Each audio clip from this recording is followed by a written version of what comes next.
टोपी वाला और बंदर। सूझ बूझ की जीत बहुत पुरानी बात है।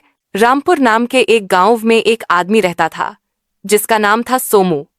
सोमू एक टोपी वाला कैप सेलर था। वो बहुत मेहनती था और उसका काम था रंग बिरंगी टोपियां बेचना। रोज सुबह वह अपनी बड़ी सी टोकरी बास्केट में अलग अलग रंग की लाल, पीली, हरी और नीली टोपियां भरता और आसपास के गांव में पैदल चलकर बेचने जाता था। टोपी ले लो, रंग बिरंगी टोपी ले लो।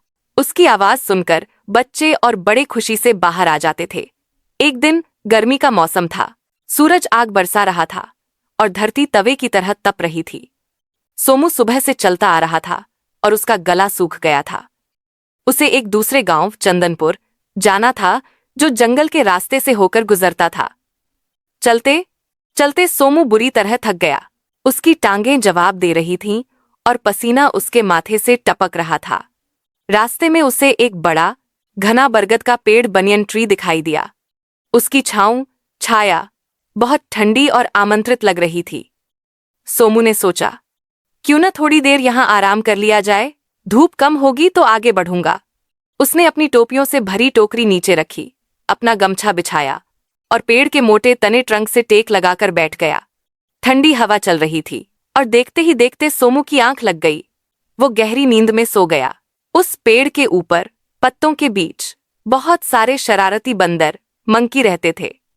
जब सोमू सो रहा था तब उन बंदरों की नजर नीचे रखी रंगीन टोकरी पर पड़ी। बंदरों को नई चीजें देखने का बहुत शौक होता है।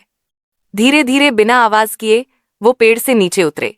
उन्होंने देखा कि टोकरी में रंगीन टोपियां हैं। एक बंदर ने लाल टोपी उठाई और अपने सर पर पहन ली। दूसरे ने नीली उठाई, तीसरे ने पीली। देखते ही देखते सारे बंदरों ने टोकरी खाली कर दी और सबने अपने सर पर टोपियां पहन ली। फिर वे तेजी से पेड़ के ऊपर चढ़ गए और डालियों पर बैठकर खेलने लगे। कुछ घंटों बाद जब धूप थोड़ी कम हुई, सोमू की नींद खुली। उसने अंगड़ाई ली और अपनी टोकरी उठाने के लिए हाथ बढ़ाया। लेकिन ये क्या, टोकरी तो बिल्कुल खाली थी। सोमू के होश उड़ गए। मैं घबराकर इधर उधर देखने लगा। मेरी टोपियां कहाँ गईं? कोई चोर तो नहीं आया था? वह परेशानी में सर पकड़कर बैठ गया।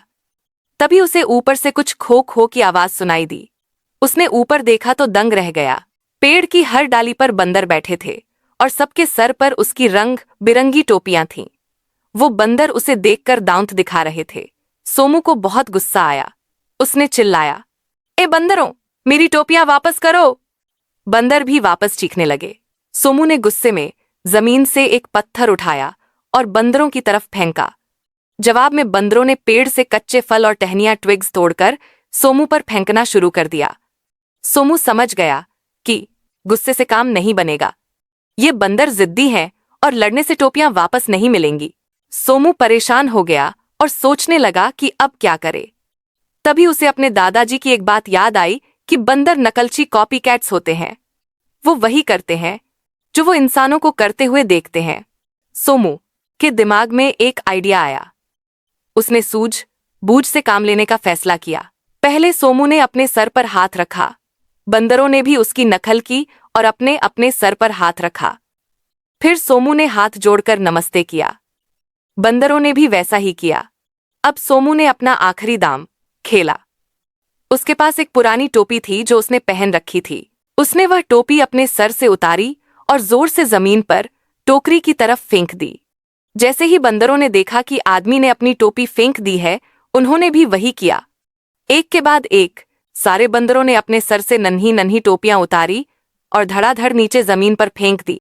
सोमू की खुशी का ठिकाना नहीं रहा। उसने बिना वक्त बर्बाद किए जल्दी जल्दी सारी टोपियां इकट्ठी की, उन्हें झाड़ा और वापस अपनी टोकरी में भरा। उसने ऊपर देखकर बंदरों को हाथ हिलाया और खुशी खुशी चंदनपुर की तरफ निकल पड़ा। अगर सोमू ने गुस्सा किया होता तो शायद वो कभी अपनी टोपियां वापस नहीं ले पाता। लेकिन उसने दिमाग लगाया और मुश्किल वक्त में भी शांति से काम लिया। नैतिक बुद्धिमत्ता मुश्किल समय में मदद करती है। मुश्किल समय में गुस्से से नहीं बल्कि सूझबूझ और दिमाग से काम लेना चाहिए। कहानी खत्म होने के बाद सोमू ने अपनी टोकरी उठाई और मुस्कुराते हुए कहा, दोस्तों, अगर आपको मेरी इस सूझबूझ वाली कहानी से मजा आया तो कृपया हमारे चैनल स्टार किड्स जंक्शन को लाइक और सब्सक्राइब करें ताकि आप ऐसी एजुकेशनल वीडियो मिस न करें।